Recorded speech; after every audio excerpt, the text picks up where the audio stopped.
Friends, ఈరోజు మనం ఒక గొప్ప మహనీయుడి గురించి తెలుసుకున్నాము. అంటే చాలామందికి తెలిసి ఉండొచ్చు. కానీ ఇప్పుడు భావితరాల వారికి కూడా తెలియాలంటే ఈ వీడియో పూర్తిగా చూడండి. మీకంటూ ఒక అవగాహన వచ్చిద్ది ఏంటి అన్నది. దయచేసి ఎవరు స్కిప్ చేయబాకండి. ప్రతి ఒక్కరికి షేర్ చేయండి ఈ video. Thank you. Love you to all. వీడియోలోకి వెళ్ళిపోదాం.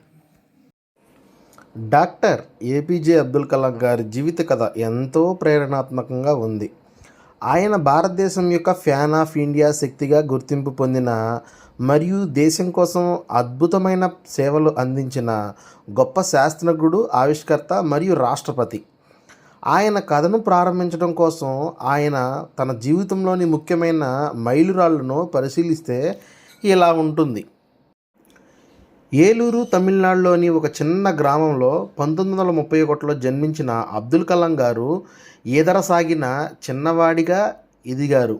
ఆయన చదువు మొదటి దశలో మీరాన్ స్కూల్లోనే మొదలయ్యింది. తండ్రి ఒక జబ్బుల వ్యాపారిని, మాతృమూర్తి పెద్ద హైను ప్రేమించిన వారికైన వారు.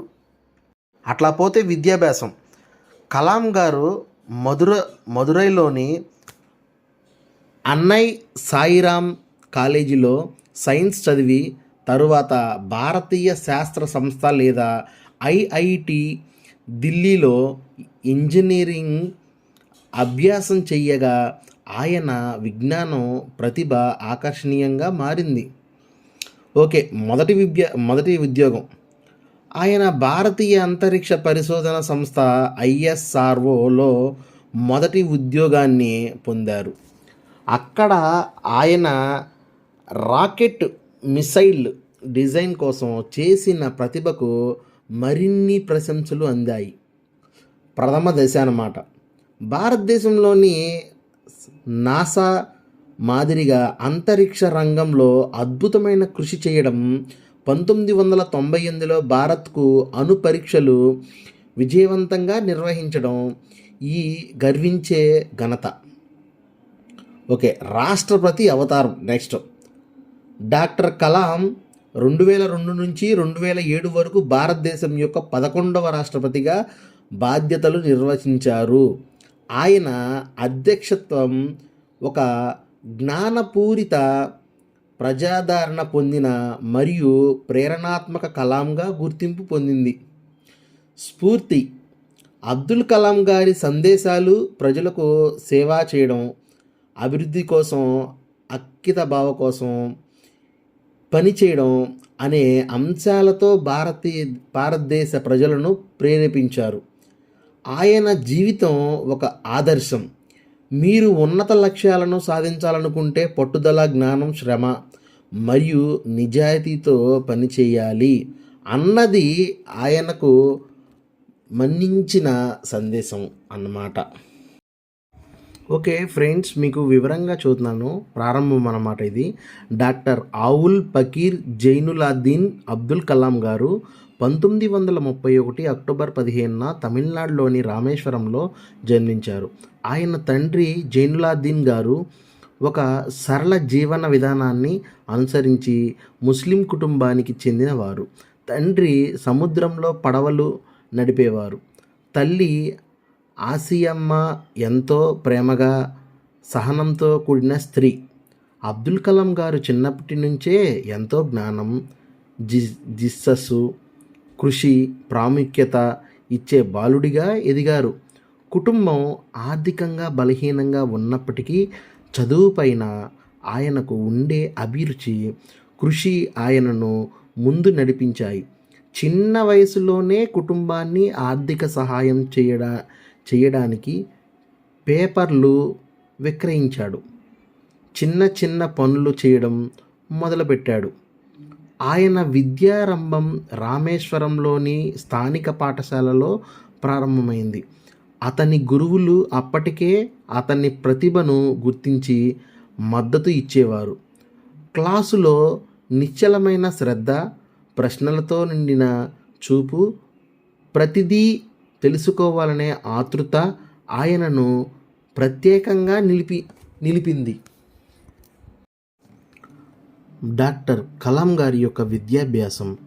కలాం గారు చిన్ననాటి నుంచి చదువుపై అభిరుచి కలిగినవారు. మొదటి విద్య రామేశ్వరం ప్రభుత్వ పాఠశాలలో పొందారు. ఆయనకు ఫిజిక్స్ మరియు మ్యాథమెటిక్స్ మీద ప్రత్యేకమైన ఆసక్తి ఉండేది. తరచుగా ప్రశ్నలు అడుగుతూ గురువులను ఆశ్చర్యపరిచేవారు.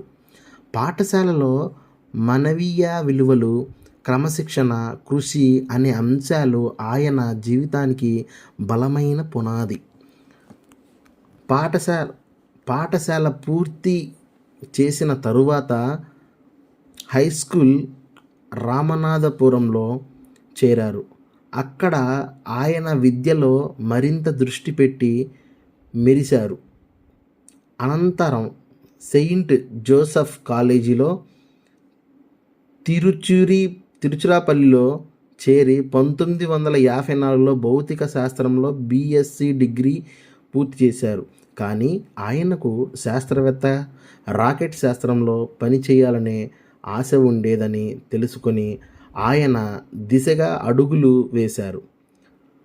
ఆ తర్వాత ఆయన మద్రాస్ ఇన్స్టిట్యూట్ ఆఫ్ టెక్నాలజీ MITలో చేరి ఏరోనాటికల్ ఇంజనీరింగ్లో డిగ్రీ పూర్తి చేశారు.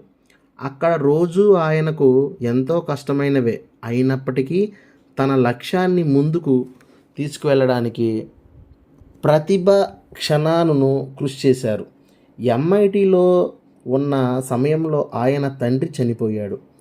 అతనికి అంతరంగంగా తీవ్రమైన దెబ్బ ఇచ్చింది. కానీ కుటుంబ బాధ్యతతో పాటు విద్య సమర్థవంతంగా సమతుల్యంగా చేసుకుని కళల కోసం ముందుకు సాగారు. అక్కడ చదువుతో పాటు ప్రాజెక్టులు పనిచేస్తూ జెట్ ఇంజనీరింగ్ తయారీ, రాకెట్ డిజైన్ వంటి విషయాల్లో ప్రతిభ కనబరిచారు. ఇదే కాలంలో ఆయనకు భారత ప్రభుత్వం సంస్థలో అవకాశాలు కనిపించాయి. ఈ విధంగా చూసుకుంటూ పోతే మొదటి ఉద్యోగం ఆయనకు భారతీయ అంతరిక్ష పరిశోధన సంస్థ ISROలో మొదటి ఉద్యోగాన్ని పొందారు. ఆయన అక్కడ రాకెట్ మిసైల్ డిజైన్ కోసం చేసిన ప్రతిభకు మరిన్ని ప్రశంసలు అందించాయన్నమాట. ఆయనకు భారతదేశంలోని నాసా మాదిరిగా అంతరిక్ష రంగంలో అద్భుతమైన కృషి చేయడం, 1998లో భారత్కు అణు పరీక్షలు విజయవంతంగా నిర్వహించడం ఈ గర్వించేవి ఘనత. ఇదంతా చేస్తూ ఉండగా రాష్ట్రపతి అవతారం ఎత్తారు కలాం గారు. డాక్టర్ కలాం గారు 2002 నుండి 2007 వరకు భారతదేశం యొక్క 11వ రాష్ట్రపతిగా బాధ్యతలు నిర్వహించారు. ఆయన అధ్యక్షత్వం ఒక జ్ఞానపూరిత, ప్రజాదరణ పొందిన మరియు ప్రేరణాత్మక కాలంగా గుర్తింపు పొందింది. స్ఫూర్తి అబ్దుల్ కలాం గారి సందేశాలు ప్రజలకు సేవ చేయడం, నెంబర్ 1, అభివృద్ధి కోసం అంకిత భావంతో పనిచేయడం అనే అంశాలతో భారతదేశ ప్రజలను ప్రేరేపించారు. ఆయన జీవితం ఒక ఆదర్శం. మీరు ఉన్నత లక్ష్యాలను సాధించడం కంటే పట్టుదల, జ్ఞానం, శ్రమ మరియు నిజాయితీతో పనిచేయాలి అన్నది ఆయనకు మన్నించిన సందేశం. సో ఫ్రెండ్స్, ఈరోజు మీ అందరికీ కూడా ఈ స్టోరీ నచ్చింది అని నేను అనుకుంటున్నాను. ఒక మహనీయుడు గురించి నేను మీకు చెప్పానని అనుకుంటున్నాను. మీ అందరికీ కనుక నచ్చితే కనుక దయచేసి ఈ స్టోరీకి ఒక లైక్ చేయండి, మంచి కామెంట్ ఒకటి పెట్టండి. మీ కామెంట్ కోసం, మీ లైక్ కోసం ఎదురు చూస్తాను. అదేవిధంగా మీ ఫ్రెండ్స్ కూడా తెలుసుకుంటారు. ఈ స్టోరీని కొంచెం షేర్ చేయండి. Please do subscribe యువా king channel. Love you to all. Tata.